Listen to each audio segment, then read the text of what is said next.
Hi, it's me again, and today it's Tiny House Talk. Alright, here's the thing. We are approaching the fall equinox, and as part of my celebration, I am going to be making my tiny house wish list. Now, I have it in my mind, but it's a good idea to write this down, because imagine if you were building an entire home from scratch and it escaped you to incorporate something that was actually important or needed and relevant to you that could make your life more comfortable or easy somehow. Another thing, you might not be the one building your house. I intend to build mine, so I'm going to be very hands-on and involved with that. But if someone else is building your house, they may not catch wind of what your wish list is, and even if you run it by them verbally, they may not remember. Okay? So I do encourage you to have a wish list and put it on paper and really look at everything. And you know, I think one huge part in making a tiny space work well and efficiently is to have the space be multifunctional, and it can do more than just one thing. Now, where I am against morphing tasks into one space is when people are foregoing putting in a bathroom sink and instead they're using the kitchen sink to shave in, spit in, brush their teeth in.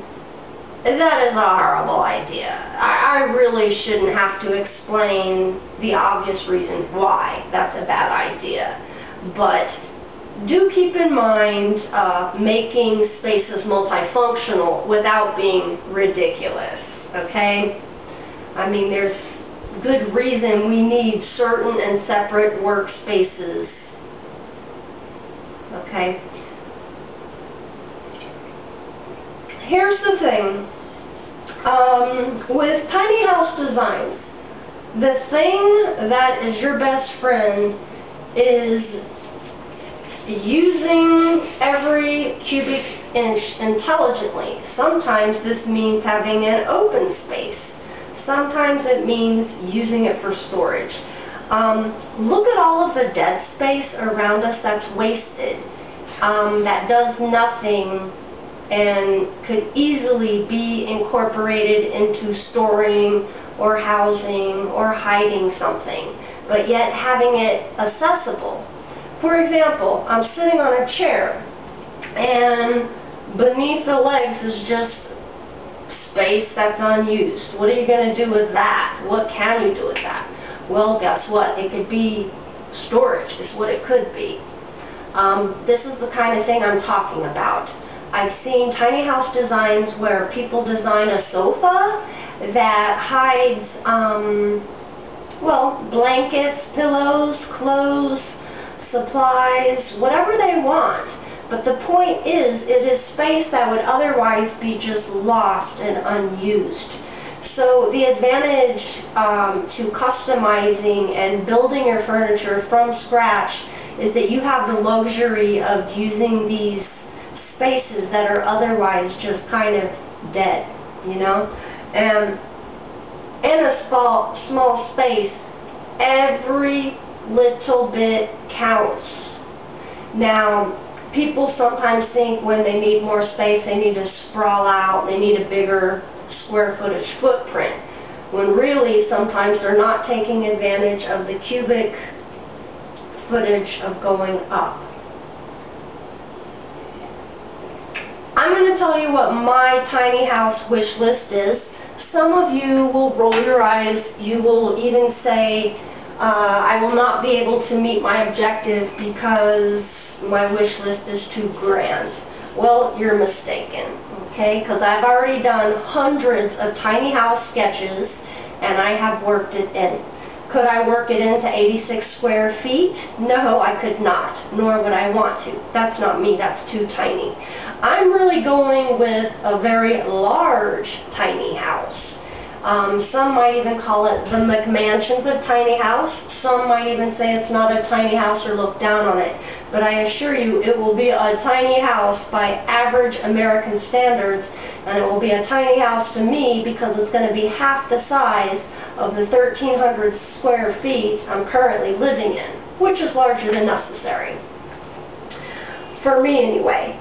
I can really easily do this in 600 square feet, but I would like to try to even do it in 400 square feet.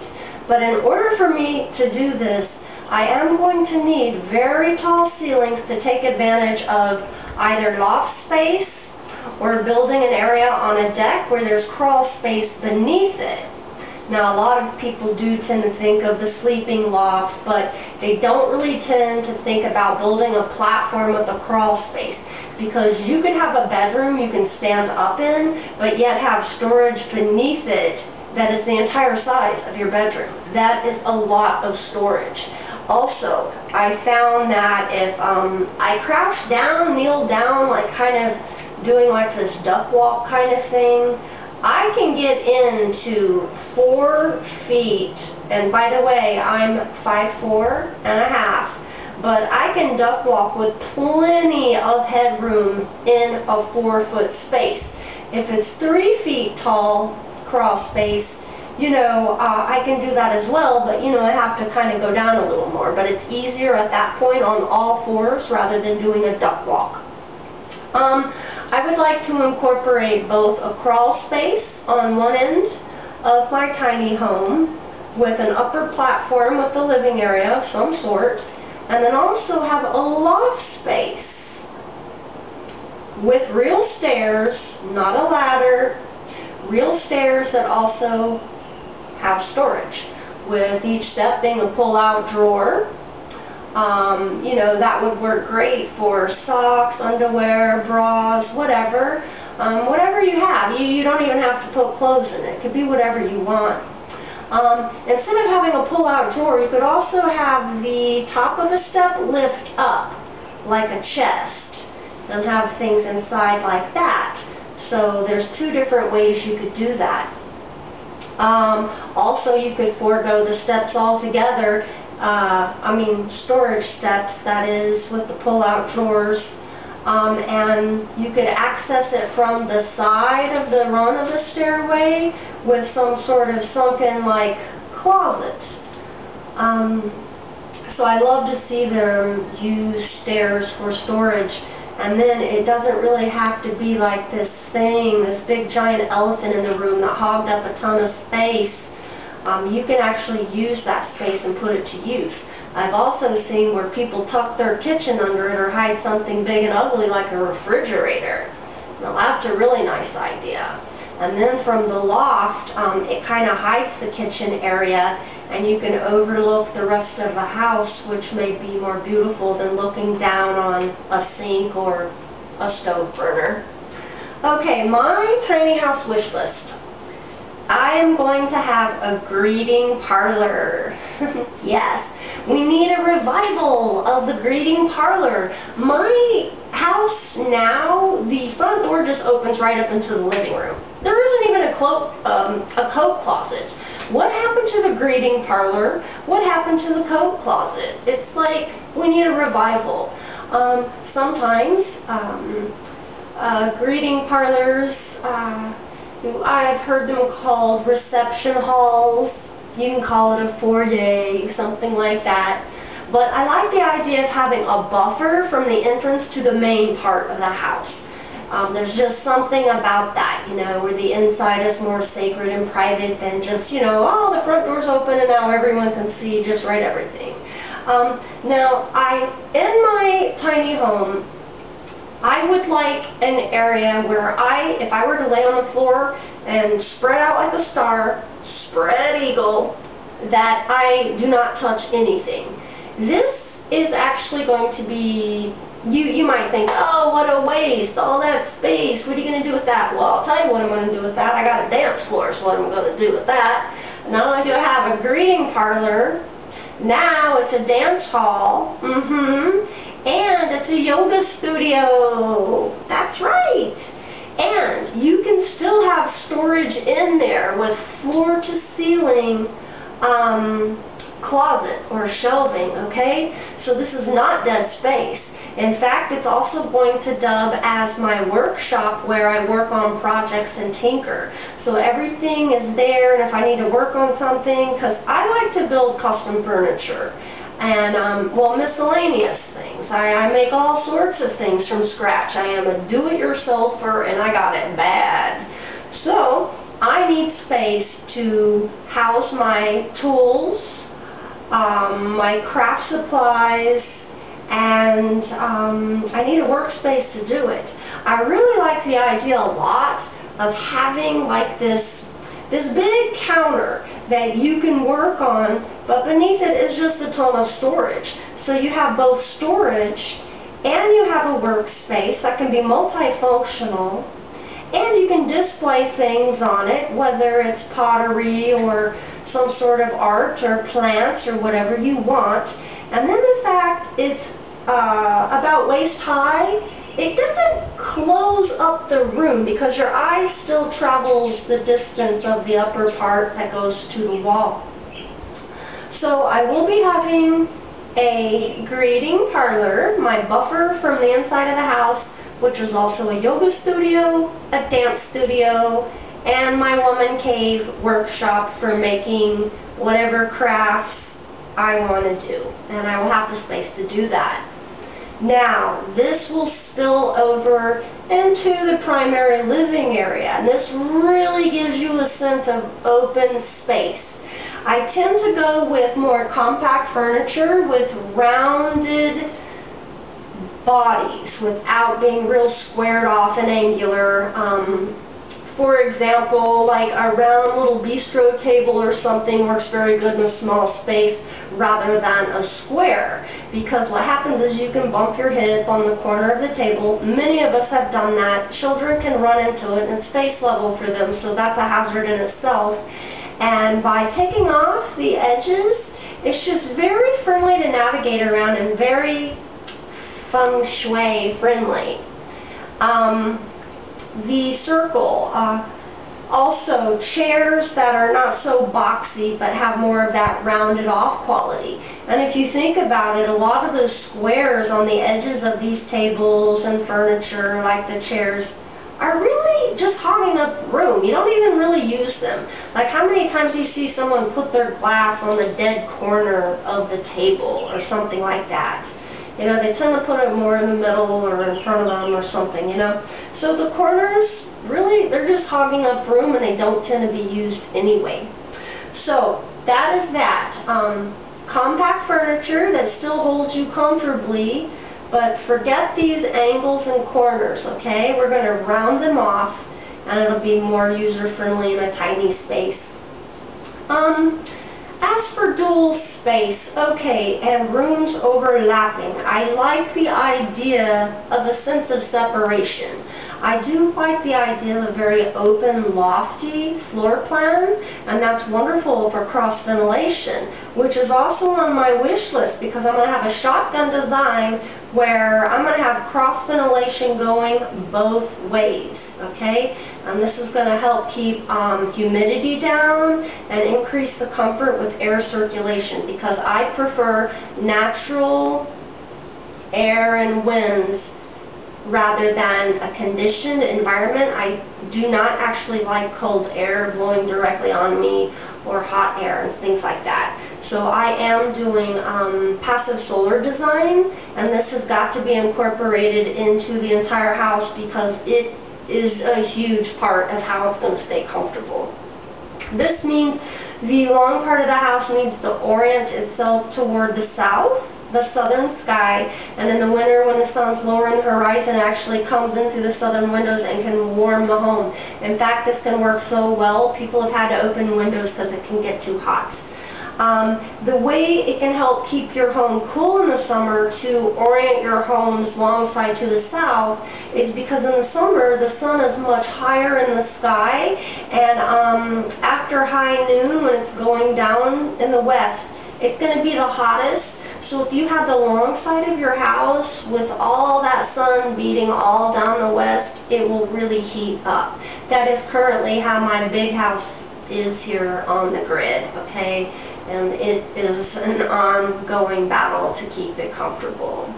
So what happens, you know, you put the slender, skinny side to the east and the west, and then the sun doesn't really have much to beat on at all. And then what I'm going to do, I want the largest window opening possible for that airflow and ventilation I told you about, but yet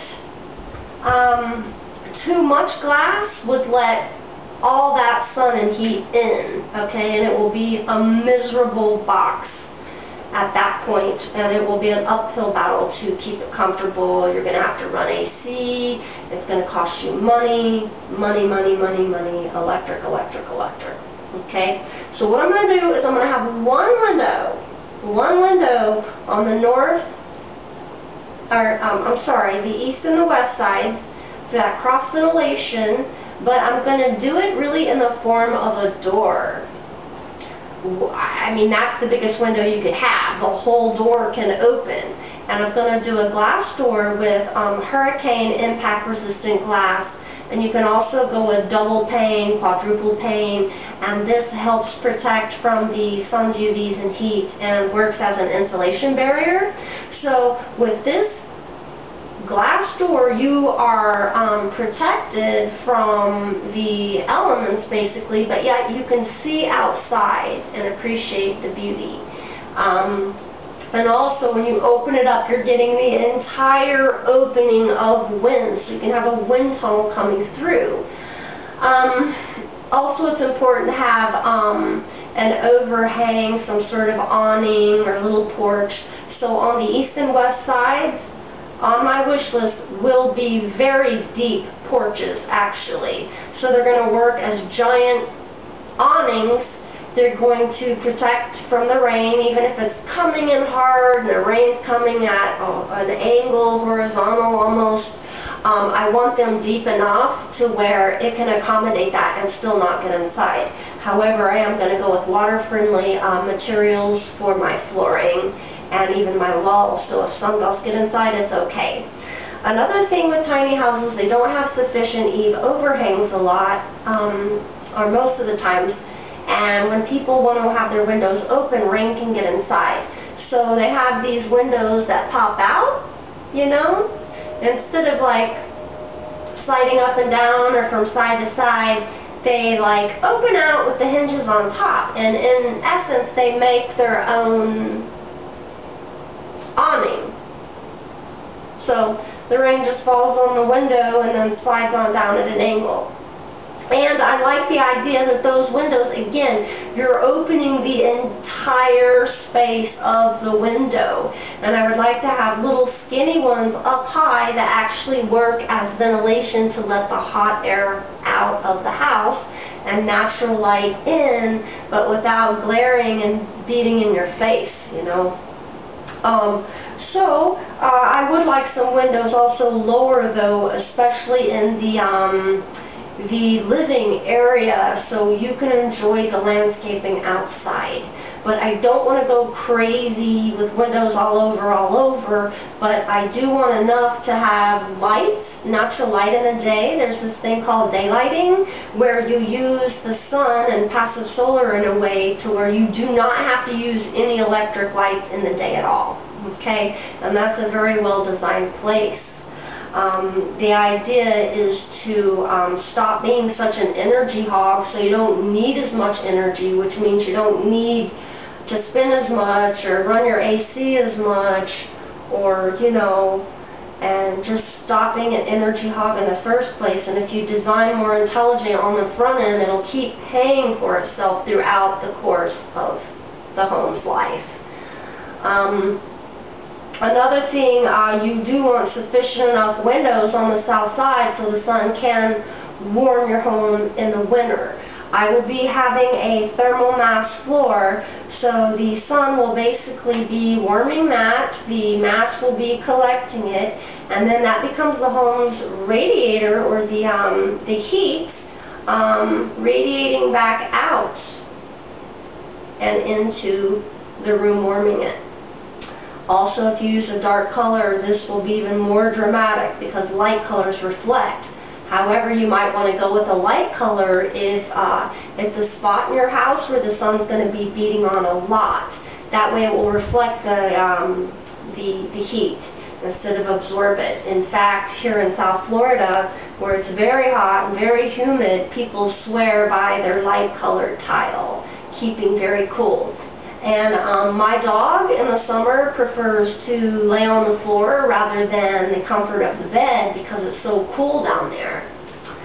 Okay, so those are the main things on my wish list.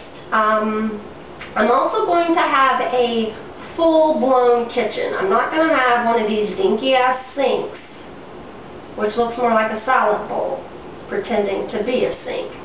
I really cook real food from scratch. I want a full-blown kitchen. Do I need a big, giant Cadillac refrigerator? No, I don't. Something more small and compact is totally fine.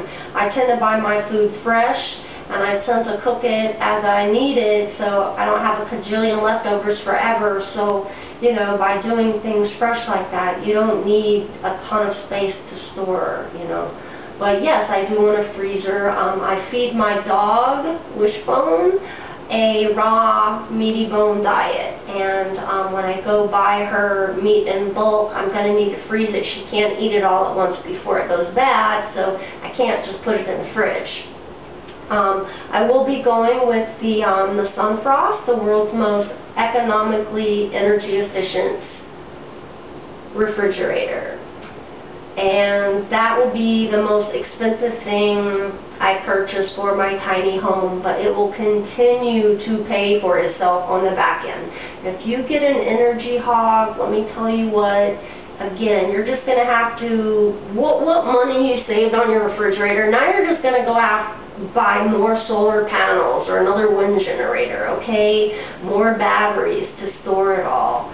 I mean, that's not the way to go. I'm interested in having a net zero home, which means I do not use more energy than I make, that I can produce just what I need and live comfortably doing that. To live like this, you do not have to live uncomfortably. If you're uncomfortable, well, you didn't do it properly. You probably ignored all the passive solar strategies. You also didn't get energy efficient appliances, and also you're just a straight up energy hog. Okay? So you need to modify you. That's the problem. You're the problem. Okay, other tiny house wish list. Well, back to the kitchen. I cooked real food from scratch. I soak and sprout grains. I make my own yogurt. I've made cheese. I make my own dough. I mean, I really need a kitchen, okay? But a bigger kitchen is not necessarily more efficient at all. I'm also going to need ample storage to keep my pots and pans and dishes. I don't want to let go of my antique cast iron collection. I love it. My granny had hers my whole life. She had it before my life, and it was still working fine when she died at 95 years old. Okay? And I'm keeping my cast iron. You better believe it. And I can cook outside on an open fire. Now, what I realized with cooking, do I need 4 or 5 burners at once like my stainless steel range has? No, I don't. Do I need an oven that big that you could cook a human being in? No, I don't. In fact, I have a little toaster oven like this that's working great. You can even bake a chicken in it. I don't need to bake anything bigger than that. That would be just way too much leftovers anyway. And also, I take my cooking serious, but when have I even used 3 burners at once? Usually it's 1 or 2, maybe 3 tops, but have I ever had 4 or 5 going? No, I haven't.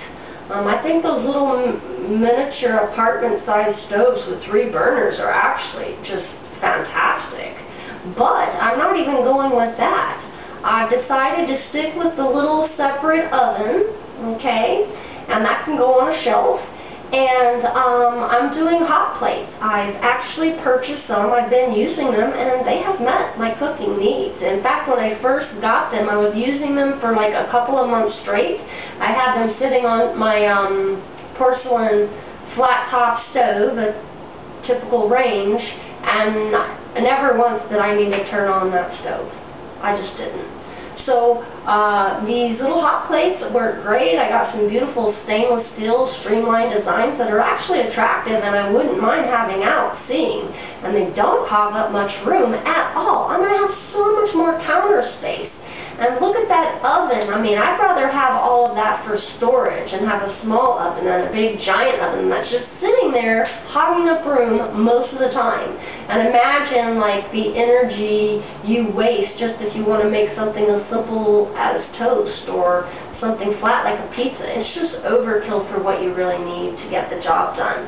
Another thing, I have gone with a cast iron hibachi. Which I can use coal and wood to cook with over an open flame outside. I also invested in a stainless steel alcohol burning 2-burner stove that is marine quality and very popular on boats, and I'm very happy with the quality and the craftsmanship of this little alcohol stove. And, you know, it's only about 18 inches long, 10 or so deep with the 2 burners. And alcohol is a cleaner burning fuel. It's safer for your environment. You can actually heat your home with it as well. And you could use straight up rubbing alcohol, denatured alcohol. You could even use vodka, okay? Alcohol is something you can make yourself if you have a distiller. You can use this biofuel to run your car as well. If you want to get into moonshine or whatever, it's a fantastic solvent. It's an antiseptic, and a distiller is important for your tiny house. I have different styles. Being able to purify water is very important. I have an electric distiller that looks like a stainless steel, almost like a cylinder coffee pot looking thing. I also have a copper distiller, which you could put over an open flame, and I also have a stainless steel Berkey, which uses charcoal filters to purify water. So those are my water purification methods. Do notice that with my cooking sources, as well as my ability to distill and purify water, I have different ways of doing it. There's an electric distiller, but what if you don't have electric for whatever reason? Well, that's when you're going to go to your copper distiller, or a distiller you can make or buy that you could put over an open flame, or on a stovetop of whatever type, whether it's electric or gas, or alcohol. And then I have the active charcoal filtration system as well, which you don't need fire or heat or electric for. You just pour the water in, the charcoal does the rest. And you will also see I have different methods of cooking, whether electric, the alcohol for a fuel, the wood or the coal with my cast iron hibachi for outdoor cooking, and then the alcohol burning stove, and you can make alcohol rather than have to go buy it. So I don't want to go off-grid just to get on propane. I know that's easy for a lot of people, and, you know, some say it's cheap, but I don't want to have to keep paying for it. I don't want to support the petrochemical industry either, and I don't want to have to keep going down and getting it. I want to be able to manage on my own, and like I said, you can make the alcohol yourself. What else on my tiny house wish list? Well, I want architectural interest. I am hell-bent on it being cute and adorable. And what I'm going to do is I'm going to have a decorative tower coming up that's a cupola. Now, a cupola is an architectural design that can be functional. Now, picture this cute little dome on top of the building with little windows, little porthole windows you can see all the way around. Now, this is a lovely touch, okay? Your house will have some charm, and it has this historical quality that I'm a sucker for, you know, antiques and from things from days gone by. But this is also a wind catcher. It is a wind tower. And with the laws of physics, cold air condenses, it becomes heavy, and it falls. So wind, regardless of the direction, is going to make it into your cupola, your wind catcher, your wind tower, and it's going to fall down into the home, cooling it. Now, I think a good place to put that is on the north side of the house because it's naturally cooler over there because the house shades itself. Now, there's also something called a solar tower. So it can look similar, okay? But this needs to go on the south end. I'm really leaning toward the southwest corner of the house. And what happens is you want this to heat up. And it starts to heat up, the air rises, and as it does that, it pulls, creating a vacuum, sucking air through the house. So you're going to get that cool air from your wind tower falling, and then it's going to be sucked through the home on the other end, creating a draft, even if you don't have windows open. Now, isn't that clever? And this is not new technology. This is very ancient, old principles, honoring basically the laws of nature and physics. If you fight it, it's going to be an uphill battle every time. Mother Nature will win, trust me. Otherwise, it's just going to cost and cost and cost you. And you're going to have to rely on equipment and all these things and spending more money to maintain comfort. And if that equipment breaks or you run out of money, guess what? You're going to have an uncomfortable, miserable home. That is not an intelligent way to design. I am not going that path. So I love the idea of the solar tower because it can also be a generator. That's right. It can generate electric. The way you do it, you put a turbine in the tower. And as that hot air is rising up, spin, spin, spin, and that means you are generating electric. That's right. It's a lot like a windmill. It's exactly like a windmill, really, with how it operates. So, this is this. Now, wind catchers and wind towers can work even if it's not windy and it's hot out. Because, again, what happens is they can heat up and then hot air rises and then that starts to pull air through the house. So it can work both ways. So another element of architectural interest I want on my tiny house is a flat roof where you can have a rooftop deck, and I want a parapet wall. Now, a parapet roof is really a roof with a little miniature wall while you're on the roof. You can't really tell that from ground level though, right? But once you're up there, there's a parapet wall. This actually provides protection for the roof from wind, making it more hurricane and tornado friendly. Okay? What happens with hurricanes? They create micro tornadoes and vortexes on the corners of the house as they're rounding, or, you know, the corners, and that starts ripping off homes, the roofs, or any loose material. Parapet walls are great for that. They also can help contain a fire within an area. That's actually, they were commonly used for that back in the day. And also it can be like a hideout point if there are intruders coming in or something like that. And you can hide behind the wall and throw your rocks or shoot or whatever you need to do to protect your homestead. Parapet walls are beautiful too because they can hide any of the stacking and pipework and that sort of thing, and they're very aesthetically clean lines. Now, it will need drain spouts for the water to run off, and I intend to have mine look like gargoyles. And traditionally, gargoyles really were rain gutter systems to project the water away from the facade of the building to not erode it. And the old roots of the word gargoyle are actually kind of gargle, like that noise you made.